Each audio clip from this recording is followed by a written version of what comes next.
More than 4.5 million people have fled Ukraine since Russia invaded in February. Among them, thousands of Jewish people hoping to make a new home in Israel. CBN Middle East correspondent Julie Stahl traveled to Moldova to see how one organization is teaming up with officials to bring the Jewish people home to Israel. Ukrainians forced to flee their homes because of war, some of them Holocaust survivors and others fleeing for a second time. You can imagine the atmosphere, nervous tension, and an unpredictable destiny. What can one expect other than being murdered? Almost all the buildings around us burned down. It was a miracle that our building didn't burn. When a mortar hits a building, it starts a fire, and there are no means to extinguish it. There is no water in the city.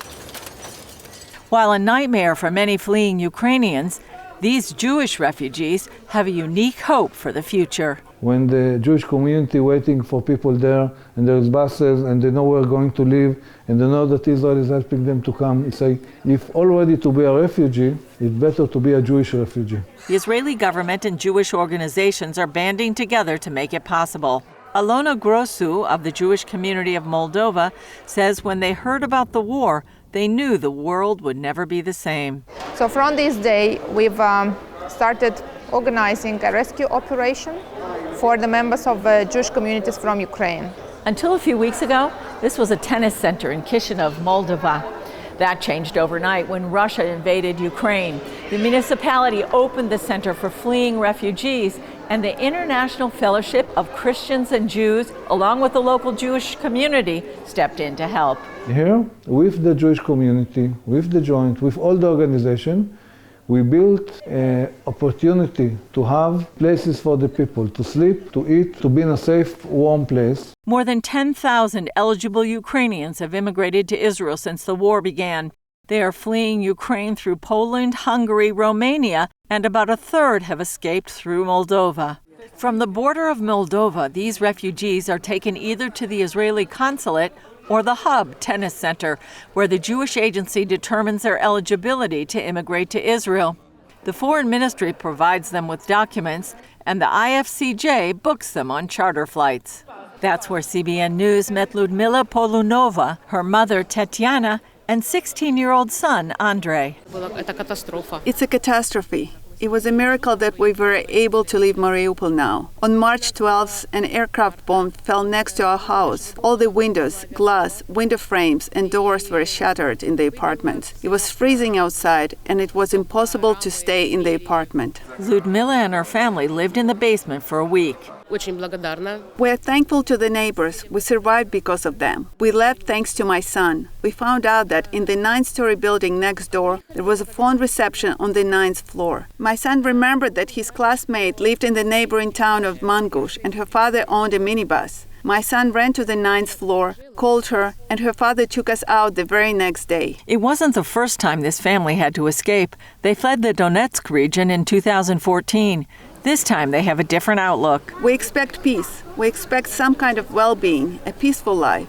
We were kicked out of Donetsk, kicked out of Mariupol, and now I simply don't know what to do. I want a future for my son. I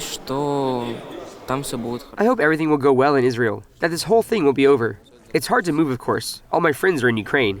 But at least there will be peace in Israel. I think Israel is our salvation, and I think everything will go well for us. The main thing is for us to be healthy, to be alive, because we couldn't even hope that everything would end so well. Until their departure, refugees are housed at places like this guest house outside Chisinau. Holocaust survivor Zinovii Lekarev came here after he turned 86 on March 16th. I didn't have a birthday. There was bombing and shelling. That's why I was at home. 2 rocket explosions happened about 50 to 60 meters from our house. We were at home. These were frightful explosions. Everything shook. The entire 9-story building was shaking. That's when I decided to leave. It brought back scary memories. In September 1941, under bombing and shelling of the trains we were in, we left the city. We returned to Kharkiv in March of 1944. And 78 years later, with just a plastic bag in hand, Zinovii was on the run again. But this time he has 2 daughters, 2 granddaughters, and a great-granddaughter waiting for him in Israel. I'm very happy that I'm finally going to leave this hell. but it's very unpleasant and heavy for me. When the hotels and guest houses were full, they opened this warehouse where we met Vera Chimran. She also recalled her first time having to leave everything behind. My first evacuation took place 81 years ago in 1941. I remember a freight car. There was a transit camp like this, only this one is comfortable. Back then, the only thing we had was a blanket. Vera returned to Kharkiv after World War II and stayed put. Until now. What can I say? I feel more cheerful. I'm able to move again. Before, I stopped moving. I had COVID with bad complications. My leg was paralyzed. I couldn't even imagine that I'd travel such distances as I didn't leave the house for half a year. So far, the IFCJ has helped more than 2,200 refugees fly to Israel from Moldova since the war started. But this time, it's not a regular aliyah. It's saving life, saving the souls. Benny Haddad says they usually have a chance to prepare new immigrants before they come. Now it's a short time. You're touching the people for 2 seconds.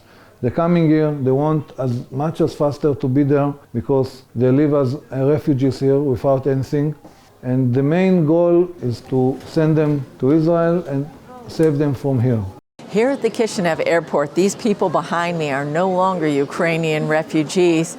Within a few hours, they'll be citizens of Israel, fulfilling biblical prophecy. Zinovii and Liudmyla, Tatiana, and Între were among 112 new immigrants and 9 pets CBN News joined on the 3-hour flight back to Israel. And then they were home. We don't comprehend it yet. We're happy. Thank God there's no shooting. No shooting. I hope I'll never hear it again. At my age, it's a new beginning. I don't know how to explain this. At this age, people hang up their fiddle completely, but I decided to change everything from the start. This is the first day of their new adventure as Israelis. It may not be easy here, but they'll be planted in the land of their forefathers and should never have to run away again. Julie Stahl, CBN News, Kishinev, Moldova, and Tel Aviv, Israel. Alpha.